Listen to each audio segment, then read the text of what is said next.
ఎదుటివారికి చెప్పేటందుకే. ఈ కథను రచించిన వారు వలివేటి నాగచంద్రావతి గారు. ఈ కథ ఈనాడు ఆదివారం పుస్తకంలో అక్టోబర్ 91లో ప్రచురితమైంది. ఉదయం 8 గంటలవడానికి ఇంకో పావుగంట వ్యవధి ఉంది. పిల్లల్ని స్కూళ్ళకి, మొగుణ్ణి ఆఫీసుకి తయారు చేసి పంపాల్సిన గృహిణి ఆ సమయంలో ఎంత తీరుబాటుగా ఉంటుందో నేను అంతే తీరిగ్గా ఉన్నాను. 2వ విడత కాఫీ కోసం హెచ్చరిక మీద హెచ్చరిక చేస్తున్నారు నా పతిదేవులు. షేవింగ్ సెట్ ముందు పెట్టుకుని మగ్గుతో నీళ్లు తెచ్చిపెట్టమని గావు కేకలేస్తున్నాడు నా పుత్రరత్నం. కాలేజ్కెళ్లేలోగా ఎలాగైనా సరే వీలు చేసుకుని తన ఆర్గండి చీర ఇస్త్రీ చేసి పెట్టేయమని చెవి దగ్గర మహాపోరు పెట్టేస్తోంది నా పుత్రికామణి. స్కూల్ నుంచి రాగానే హోంవర్క్ చేసుకోరా అంటే ససేమిరా వినకుండా సాయంత్రం అంతా ఆట్లాడి ఇప్పుడు హడావిడిగా పుస్తకాలు ముందేసుకుని రాని లెక్కేదో నన్ను చెప్పమంటూ వెనకే తిరుగుతూ వేధిస్తున్నాడు పొరపాటున ఎక్స్ట్రాగా పుట్టిన నా గారాల చిన్న కొడుకు. అంట్లకి వేసిన సబ్బు పొడి చాలేదని నస పెడుతోంది మా పని మనిషి. పావుసేరు కందిపప్పు బదులుకు వచ్చి పావుగంట నుంచి సుత్తి వేస్తోంది మా పొరిగింటి మహాలక్ష్మి. ఒక చేత్తో కాఫీ, మరో చేత్తో నీళ్ల మగ్గు అందించేసి ఒక పక్క స్టవ్ మీద కూరకి తిరగమూత పెట్టి రెండో దాని మీద ఇడ్లీ కుక్కర్ ఎక్కించి డైనింగ్ టేబుల్ మీదే ఇస్త్రీకి సమాయత్తం చేసి పని మనిషిని సంతృప్తిపరిచి మొహాన నవ్వతికించుకొని మహాలక్ష్మికి ఊ కొడుతూ ఓ వంక చీర ఇస్త్రీ చేస్తూ ఓ వంక మా వాడి ప్రాబ్లం ఎలా సాల్వ్ చెయ్యాలో వివరిస్తూ అలా ఓకగా అష్టావధానం చేస్తున్నాను నేను. అలాంటి సమయంలో వీధిలో కేక, గులాబీ అంట్లమ్మా గులాబీ అంట్లు అని. అంత పని రద్దీలోనూ నా వీణులకు ఆ కేక రణగణ ధ్వనుల మధ్య మురళీరవంలా వినిపించడానికి కారణం నాకు మొక్కలు పెంచడం సరదా, ముఖ్యంగా గులాబీలంటే ప్రాణం. మొన్నటి దాకా 2వ అంతస్తులో రైల్వే కంపార్ట్మెంట్ లాంటి చిన్న వాటాలో అద్దెకుండేవాళ్ళం. పూల మొక్కలు కాదు సరికదా, తులసి కోట పెట్టుకుందుకు కూడా జాగా లేదక్కడ. 2 నెలల క్రితం ఈ ఇంట్లోకి గృహప్రవేశమయ్యాం. కొత్తగా కడుతున్న మధ్యతరగతి కాలనీ ఇది. మా వారి ఆఫీస్ వాళ్ళంతా ఓ సొసైటీగా ఏర్పడి కూడేసిన అందరి స్వేద ఫలితాన్ని పోగేసి ఊరికి దూరంగా ఉన్న కొంత భూమిని కొనుగోలు చేసి సదరు ఆఫీస్ యాజమాన్యం వారికి అర్జీలు పెట్టుకుని వాళ్ళు దయతో శాంక్షన్ చేసిన లోన్తో ఈ బుల్లి కుటీరాల్లాంటివి వేసుకున్నాం.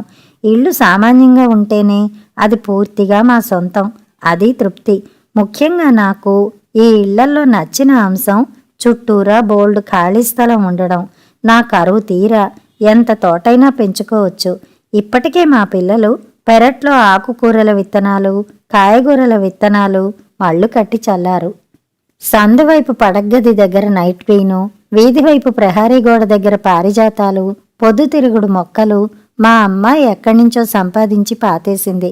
ఇక మెట్ల దగ్గర నుంచి గేటు దాకా రబ్బిష్ పోసి లెవెల్ చేసిన దారికి 2 పక్కల గులాబీ అంట్లు నాటడానికి నా కోటాగా ప్రత్యేకించి ఉంచుకున్నాను నేను. నర్సరీకి వెడితే రేటెక్కువ, వాకిట్లోనే అమ్మొస్తాయి చవగ్గా అని ఇరుగు పొరుగు వాళ్ళంటే అప్పటినుంచి ఎదురు చూస్తున్నా నీ కేక కోసం. మంచి పనివేళ అయినా తప్పదు. ఎక్కడ పని అక్కడ అట్టిపెట్టి మహాలక్ష్మిని సాగనంపి ఆదరా వాకిట్లోకి వచ్చాను. అప్పటికే వాడు 4 ఇళ్ళు దాటేశాడు. మా చిన్నాడు పరిగెత్తికెళ్ళి వాడిని వెనక్కి పిలుచుకొచ్చాడు. కావిట్లో 2 గంపల నిండా చిన్న కుండీల్లో ఉన్నాయి మొక్కలు. కొన్ని మొగ్గలతోనూ కొన్ని పువ్వులతో కూడాను పచ్చగా కళకళలాడుతూ నా కళ్ళ విందు చేశాయి. పసుపు, ఎరుపు, తెలుపు, గులాబీ అన్ని రంగుల గులాబీ రకాలు ఉన్నాయమ్మా, ఏవి కావాలో చూసుకోండి అన్నాడు వాడు తలగుడ్డ దులిపి మళ్ళీ చుట్టుకుంటూ. ఎంత చెబుతున్నావు? ఒక్కొక్క మొక్కనే పరీక్షగా చూస్తూ అడిగాను. ఆ ఎరుపువి తెలుపువి 5 మిగతావన్నీ 10 ఏమిటి రూపాయల చిల్లపెంకులా? వరండాలో పడక కుర్చీలో తీరిగ్గా పేపర్ తిరగేస్తున్న మా వారు లేచి దిగి వస్తూ చమత్కారంగా ప్రశ్నించారు. రూపాయలే బాబయ్య, చిల్లపెంకులకి విలువేముంది సూటిగానే చెప్పాడు వాడు. ఆ రేటుకి అమ్ముదామని బయలుదేరావా? గదమాయించారు మావారు. అమ్ముదామని కాకపోతే భుజాన బరువెందుకు మోస్తాను బాబయ్య, సరదాగా మర్యాదగానే మాటకు మాట సమాధానమిచ్చాడు వాడు. మరైతే ఇచ్చే ధర చెప్పు, దారికి వస్తూ అడిగారు. నేను చెప్పాను కదా బాబు, ఇక మీరే అడగండి అన్నాడు వాడు. 2 కలిపి 8. మా వారు బేరం ఆడడంలో ఎక్స్పర్ట్. కింద మీద పెట్టి వాడింకెవ్వరికీ ఇవ్వని రేటుకి దింపేయడంలో సిద్ధహస్తులు. నేనిక అక్కడ ఉండడం అనవసరం. వాళ్ళ బేరం తేలేసరికి ఎంత లేదన్నా పావుగంట పడుతుంది. నేను లోపలికి వెళ్ళిపోయి క్యారియర్లు సర్ది పెద్దాడికి చిన్నాడికి టిఫిన్ పెట్టి అమ్మాయిని స్నానానికి పంపి మళ్లీ బయటికి వచ్చే వేళకు వాడు 5 రూపాయలు చెప్పిన మొక్కల్ని 3కి 15 చెప్పిన వాట్లకి 8కి కుదించడంలో కృతకృత్యులై విజయ్ దరహాసంతో ఏవేవి కావాలో ఎంచుకో అన్నారు మా వారు. మళ్ళీ అటువంటి అవకాశం రాదన్నట్టు రంగుకొకటి చొప్పున ఓ అరడజను పక్కకి తీసి పెట్టాను. డబ్బు లెక్క చూసి జేబులో పెట్టుకుని కావడి భుజాన ఎత్తుకుంటూ సాయంత్రం చల్లబడ్డాక తీసి వేరేగా నాటుకోండమ్మా, ఇప్పుడు పాతితే ఎండకి వడిలిపోతాయి అని సలహా ఇచ్చాడు వాడు. సరేలే, ఇప్పుడు మొక్కలకి గోతులు తవ్వుకుంటూ కూర్చునే ఖాళీ కూడా లేదులే అని సమాధానం చెప్పి లోపల వదిలిపెట్టేసిన పనులు గుర్తుకు వస్తుంటే మరోసారి తీసుకున్న మొక్కలకేసి తృప్తిగా చూసి లోపలికి వచ్చేశాను నేను. మళ్ళీ బిజీగా పనిలోకి జొరబడిపోయి 10 నిమిషాలు, అవును సరిగ్గా 10 నిమిషాలన్నా గడిచిందో లేదో మా అమ్మాయి అమ్మోయ్ నీ గులాబంట్లు మటాష్, చిన్న ఆ కుండీలు బద్దలగొట్టేశాడో చంటూ పరమోత్సాహంతో రొప్పుకుంటూ పరిగెట్టుకొచ్చింది. ఆఖరివాడని చిన్నాని నేను కాస్త గారం చేస్తానని దానికి కాస్త గుర్రు. వాళ్ళిద్దరికీ క్షణం పడదిప్పుడు. ఇహను వాడొచ్చేస్తాడు ఉరకలేసుకుంటూ. అంతా ఉట్టిదేనమ్మా, నేను పగలగొట్టలా, అక్కే నన్ను వాట్ల మీదకి తోసేసింది అంటూ ఏదో ఒకటి తన తప్పు కప్పెట్టుకుందుకు కల్పించేస్తూ వచ్చేస్తాడు. ఇంతకీ ఆ మొక్కల్ని ఏం నాశనం చేశాడో ఏమిటో వెధవ అనుకునేంతలో వాడు రానే వచ్చాడు. కాని నేననుకున్నట్టు తప్పు కప్పిపెట్టుకుంటూ కాదు, మోసం 25 రూపాయలు టోకరా అంటూ ఏదో కనిపెట్టేసిన కొలంబస్లా కళ్ళు మెరిపిస్తూ. నేను వాడి చెవ్వు అందుకున్నాను.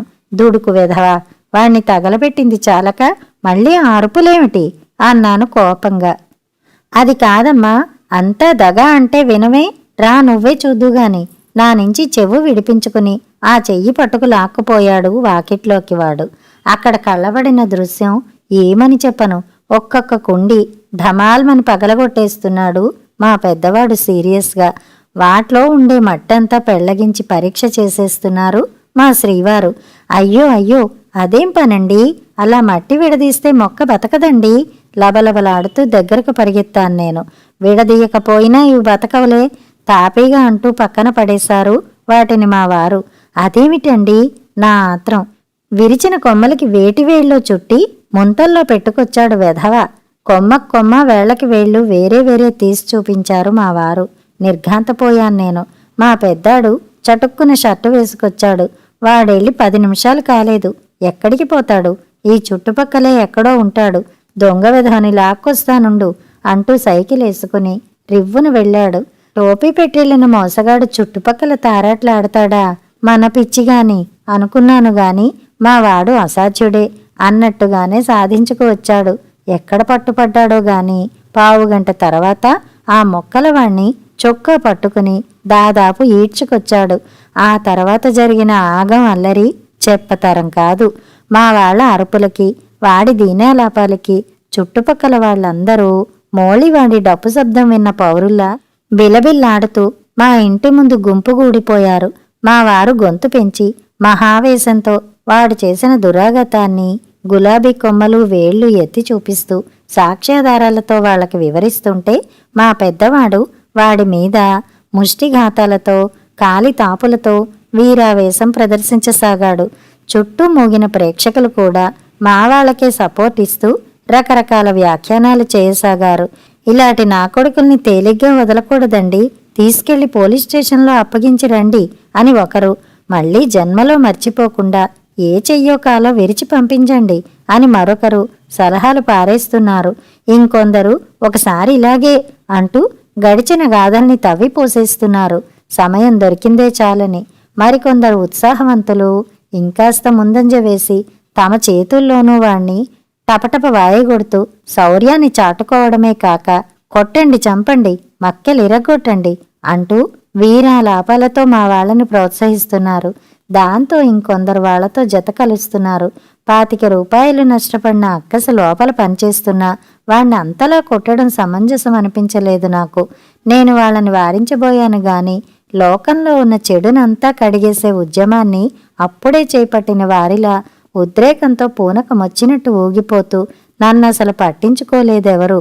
మా వాళ్ళైతే విదిలించేశారు కూడాను.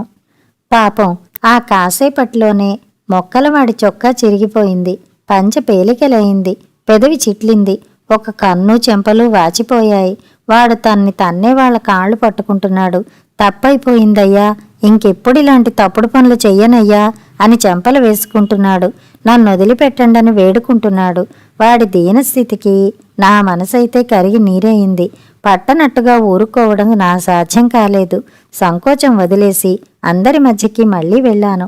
ఎంతో ప్రయత్నం మీద వాళ్ళ చేతుల నుంచి వాడిని తప్పించాను. ఏదో లాగున వాళ్ళందర్నీ చల్లబరిచి వాడిని విడిపించి పంపేటప్పటికీ తాతలు దిగివచ్చారు. చివర్న వాడి జేబులోంచి మా డబ్బు ఊడలాక్కోవడం మర్చిపోలేదు సుమా. ఎటువైపు వాళ్ళటు వెళ్ళిపోయారు. పెద్ద గాలివాన వెలిసింది. ఇంట్లోకి వచ్చేసినా ఆ సంఘటన సృష్టించిన కల్లోలాన్నించి చాలాసేపటి వరకు తేరుకోలేకపోయాను. ఏదో గిల్టీ ఫీలింగ్ పీడిస్తుంటే అన్యమనస్కంగానే ఉండిపోయాను. పొట్టకూటి కోసరం ఓ పేదవాడు ఏదో కాస్త కక్కుర్తి పడ్డాడే అనుకుందాం. దానికి ఇంతమంది ఇంతలా రియాక్ట్ అయిపోయి అంతసేపు అతన్ని నిర్దాక్షిణ్యంగా దండించడం సబబా? ఈ మాటని మా వారితో అనకుండా ఉండలేకపోయాను. ఆఫీస్కు తయారవుతూ ఆదరబాదర షూలేస్ బిగించుకుంటున్న మా శ్రీవారు నా వంక అజ్ఞానిని చూసినట్టు చూశారు. ఆ తర్వాత ఏదో గొప్ప సందేశాన్ని అందించబోయేలా గంభీరులయ్యారు. చూడు, నేరాన్ని క్షమించడమంటే నేరాన్ని సమర్థించడమే, ప్రోత్సహించడమే. అది ఎంత ప్రమాదమో తెలుసునా? నీకు ఈ మనుషుల మనస్తత్వం గురించి ఏమీ తెలీదు. ఓ తప్పుని చిన్నదేలెమ్మని చూసి చూడనట్టుంటిపోయామనుకో, లేకపోతే తూకం వేసి మందలింపుతో సరిపెట్టామనుకో, తప్పు చేసిన వాళ్ళు దాన్ని దయాదృష్టి కింద తీసుకోరు. చేతకాని తనం కింద లెక్కవేసి మన్ని అలసి చేస్తారు. వీళ్ళేం చెయ్యలేరనే ధైర్యంతో ఆ తర్వాత విజృంభించిపోయి ఆ తప్పునే మళ్ళీ మళ్ళీ చెయ్యటానికి వెరవరు. ఇంకా ఘనమైన తప్పుల్ని కూడా బెరుకు లేకుండా చేయడానికి సాహసిస్తారు. అంచేత నేరగుణాన్ని అణిచేయడానికి ఎప్పుడూ దండాన్ని ఉపయోగించాల్సిందే, దోషిని శిక్షించాల్సిందే, బుద్ధి వచ్చేలా చీల్చి చెండాడాల్సిందే అని చాలా ఓపిగ్గా జ్ఞానబోధ చేశారు. ఆయన గారి వాదన్ని అవునని గాని కాదని గాని అనలేదు. నేను మౌనంగా ఉండిపోయాను. ఆయన్ని వెళ్ళనిచ్చి తలుపు వేయబోతుంటే నేలపడిన గులాబీ కొమ్మలు వడలి నిస్సహాయంగా ఔపించాయి. ఆశ చావక గోడవారంటే వాటిని గుచ్చి కాసిన్ని నీళ్లు చిలకరించాను. వారం గడిచింది. ఆ రోజు రాత్రి అప్పుడే మా భోజనాలు పూర్తయ్యాయి. నేను నింపాదిగా వంటిల్లు సర్దుతున్నాను. నోట్లో మెతుకు గూట్లో దీపం అన్న సామెతగా మా ఎక్స్ట్రా అప్పుడే మంచమెక్కి ముసుగు తన్నేశాడు. మా అమ్మాయి హాల్లో కూర్చుని బాట్నీ రికార్డులో గావును బొమ్మలేస్తోంది. మా పెద్దాడు కూడా అక్కడే టేబుల్ లైట్ దగ్గర లెక్కలతో కుస్తీ పడుతున్నాడు. మా వారు మాత్రం వీధి వరండాలో అలవాటు ప్రకారం పచార్లు చేస్తున్నారు. పాలలో తోడంటు వేస్తున్న నాకు ఎవరో గేటు తీసుకువచ్చి మా వారితో మాట్లాడుతున్న అలికిడి వినిపించింది. సరే, చుట్టమైతే లోపలికే వస్తారు కదా, ఆయన ఫ్రెండ్స్ అయితే మాట్లాడి వెళ్ళిపోతారు. ఇంక రాత్రిపూట కాఫీలు పెట్టే పని కూడా ఉండదు అని నేనట్టే పట్టించుకోలేదు మొదట. కాని రాను రాను వచ్చిన వారి గొంతులు పెరుగుతున్నాయి. దాంతోపాటు మా వారి కంఠస్వరం కూడా తారాస్థాయిని అందుకుంటున్నది. నా బురుగుటి ముడిపడింది. అనుమానంగా మా పెద్దాడి కేసు తొంగి చూశాను. ఎప్పుడు పక్క ఎక్కాడో ముడుచుకుని నిద్ర నటిస్తున్నాడు వాడు. మా అమ్మాయి బొమ్మలు వేయటం ఆపేసి భీతహరిణ్లా దిక్కులు చూస్తోంది. నేను చప్పున వీధిగుమ్మం దగ్గరికి వచ్చి నిల్చున్నాను. వచ్చిన వాళ్ళు ఇద్దరు. ఒకతనికి 30 ఏళ్లకు పైనుండొచ్చు, ఇంకొకతను 20 ఏళ్లు దాటిన కుర్రాడు. నేను వాళ్ళ సంభాషణ వింటూ విషయాన్ని ఆకలింపు చేసుకునే ప్రయత్నం చేయసాగాను. పెద్దతనంలో కాస్త సమరసభావం ఔపిస్తోంది. కానీ చిన్నతనం చాలా దూకుడుగా మాట్లాడుతున్నాడు. ఇప్పటిదాకా గౌరవం ఇచ్చే మాట్లాడామండి, ఇంత విని మీరు నిజమెంత అని ముందు వెనక విచారించకుండానే మీవాడు పత్తిత్తని బుకాయిస్తుంటే ఇక మర్యాద తప్పట్లేదు. ఇన్ని మాటలెందుకు, మీ వాణ్ణి పిలవండి, అతని చేతే ఒప్పిస్తాం అంటే ఏదేదో చెప్తారేమిటి? నిగ్గదీస్తున్నాడతను. వాడు లేడయ్యా, ఉన్నా రాడు. వాడికి మీ చెల్లెలకి ఏ సంబంధమూ లేనప్పుడు వాడు వచ్చే అవసరమేమిటసలు? మొండితనం చూపిస్తున్నారు మా వారు. ఏ సంబంధమూ లేదని మీరంటే సరిపోతుందా? దాని దారినిది కాలేజీకి పోయే పిల్లని దారి కాచి వెంటపడి దాని దృష్టి మళ్లించిందెవరు? ఇల్లు చదువు తప్ప లోకమెరగని దాన్ని మా కన్ను కప్పి మరీ మాయమాటలతో పార్కులకి సినిమాలకి తిప్పిందెవరు? అమాయకురాల్ని చేసి ప్రేమ దోమ అంటూ ముగ్గులోకి దింపి నాశనం చేసిందెవరు? మీ కొడుకునొచ్చి తాను కాదని చెప్పమనండి చూద్దాం. ఆ చిన్నతను రెట్టించాడు. చెయ్యని పాపాన్ని నెత్తినెందుకేసుకుంటాడయ్యా? కాదనే చెప్తాడు. ఏం చేస్తావే? పెంకం వదల్లేదు మా వారు. ఏం చేస్తానా? కీళ్లు విరగ్గొట్టి మరీ ఒప్పిస్తాను. వాళ్ళు చెట్లంటా గట్లంటా డ్యూయెట్లు పాడ్డం 1000 మంది చూశారు. వీధిలో కీడ్చి వాళ్ళందరి చేత ఉమ్మేయిస్తాను. రెచ్చిపోయాడతను. ఇదిగో ఇదిగో, ఊరుకుంటుంటే పేట్రేగిపోతున్నావు. మా ఇంటికొచ్చి మా మీదే దౌర్జన్యం చేస్తావా? ముందు నా గుమ్మం దాటి మాట్లాడు. మా వారు మండిపడుతూ గేటు వైపు వేలెత్తి చూపించారు.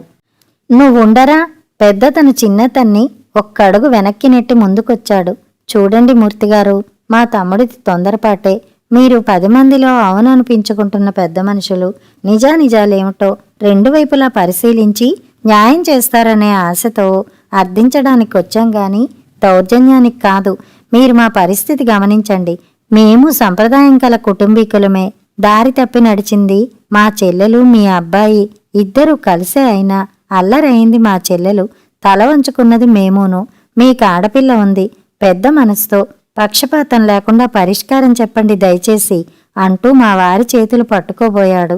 ఆ సంధి ఇవ్వలేదు మా వారు. అయితే ఏమిటంటావయ్యా? మీకు పడ్డమచ్చని ఏ పాపం పుణ్యం ఎరగని మాకు అంటిస్తానంటుంటే మహాప్రసాదం అంటూ దోసిలొగ్గమంటారా? అసలు తల్లి తండ్రి మాటున కుదురుగా ఉండాల్సిన ఆడపిల్ల తగుదునమ్మా అని అదుపు లేకుండా వయ్యారాలను వీధిలో ఆరబోస్తే మా అబ్బాయైనా ఇంకెంతమంది చెయ్యేశారో. మీరు మాత్రం ఏ దురుద్దేశము కడుపులో లేకపోతే ఇంటి ఆడపడుచు బరి తెగించి షికార్లు చేస్తున్నప్పుడు కాళ్ళు ఇరగ్గొట్టక కళ్ళు మూసుకుని ఇప్పుడు ఇంటి మీదకి దొమ్మికి రావడంలో మీ ఉద్దేశం ఏమిటి? ఇలా ఎంతమంది ఇళ్ల మీదకెళ్లారు? అన్నారు వ్యంగ్యంగా. మూర్తిగారు, మాటలు తిన్నగా రానివ్వండి. ఆ ఇద్దరు కోరస్గా అరిచారు. ఆ వెంటనే పెద్దతను నిగ్రహించుకున్నాడు గాని అతని తమ్ముడు అదే ఉద్రేకంతో ఊగుతూ, నేను ముందే చెప్పానన్నయ్య, మంచిగా చెప్తే వినే రోజులు కావివని. చూడు ఎలాంటి మాటలు పడుతున్నామో. నువ్వింకేం మాట్లాడకు. ఆ రాస్కెల్ ఇంట్లోనే ఉండుంటాడు. ఈయన్నడిగేదేమిటి? లోపలికెళ్ళి లాక్కొస్తాను చూడు అని ముందు కురికాడు. ఏమిటి? నా అనుమతి లేకుండా నా ఇంట్లోకి జొరబడ్డానికి నీకెంత ధైర్యం? ఉండు, పోలీస్ రిపోర్ట్ ఇస్తాను. నిన్ను లాకప్పులో పెట్టిస్తాను. మా వారు ఉగ్రంగా రంకెలేస్తున్నారు. నాకు విషయం అర్థమైంది. మా వాడు ఎవరో అమ్మాయిని వెంటేసుకు తిరుగుతున్నట్టు నీలి వార్తలు ఇదివరకే విన్నాం. ఒకరిద్దరు తెలిసిన వాళ్ళు చూసి మా వారిని హెచ్చరించడము, నేను ఆయన మా వారిని మందలించడమూ కూడా జరిగాయి. అయితే ఇంత అడ్వాన్స్ అయిన సంగతి మాత్రం ఊహించని మాట వాస్తవమే. కానీ ఈయనేమిటిలా అసలేమీ తెలియనట్టు దబాయిస్తారు? నిన్నగాక మొన్న నేరము శిక్ష అన్న అంశం మీద బ్రహ్మాండమైన నిర్వచనమిచ్చిన పెద్ద మనిషి ఈరోజు ఇలా ప్లేట్ ఫిరాయించడమేమిటి? నేరాన్ని క్షమించడం అంటే నేరాన్ని ప్రోత్సహించడమేనని నిర్ద్వంద్వంగా సెలవిచ్చిన మహానుభావులేనా ఇప్పుడిలా నేరస్తుడైన కొడుకుని రెక్కల కింద ముయ్యాలని ప్రయత్నించేది? ఎదుటివారికి వర్తింపచేసిన కఠినమైన న్యాయం సమయం వచ్చినప్పుడు తనకే వర్తిస్తుందని ఆయనకు తెలీదా? నా మనసు చేదు తిన్నట్టు వెగటుగా అయ్యింది. ఏదో ఉద్వేగం నన్ను ఆవహించగా చెరాలన పడగ్గదిలోకి వెళ్ళాను. కప్పుకున్న రగ్గు లాగి పడేశాను. రెక్క పట్టుకుని బయటికి లాక్కు వచ్చాను మా పెద్దాణ్ణి. అపరాధి ఇడుగో, ఏ తీర్పు అమలుపరుచుకుంటారో మీ ఇష్టం. అన్నదమ్ముల ముందుకు తోశాను. ఏమిటి నువ్వు చేస్తోంది? మతిగాని పోయిందా? నన్ను మింగేశాలా చూస్తూ కంగారుగా అరిచారు మా శ్రీవారు. చూపులు తిప్పుకున్నాను నేను. మతి నాకు పోలేదు. ఒకరోజు నేరస్తుణ్ణి శిక్షించాల్సిందే, చీల్చి చెండాడాల్సిందే. లేకపోతే ఇంకా పాప పనులు చేసి చెడిపోతాడని హితబోధ చేసింది మీరే. మీరు మాటల్లో చెప్పిన దాన్నే నేను చేతల్లో పెట్టి మీకు సహకరించానంతే. అవాక్కయ్యారందరూ. ఆ తర్వాత మా ఇంట్లో జరిగిన సంగ్రామం తాలూకు బీభత్సాన్ని ఇక్కడ ఉటంకించ పని లేదు. ఒక మంచి రోజున మా పెద్దాడు ఆ పిల్ల చిటికెన వేలు పట్టుకుని మా గుమ్మం మెట్లెక్కాడు. నేను వాళ్ళకి హారతి ఇవ్వబోతూ అప్రయత్నంగా గోడవారంట పాతిన గులాబీ కొమ్మల వంక చూశాను. అవి నిండా చిగుళ్ళు పెట్టి ఉన్నాయి. కథ సమాప్తం.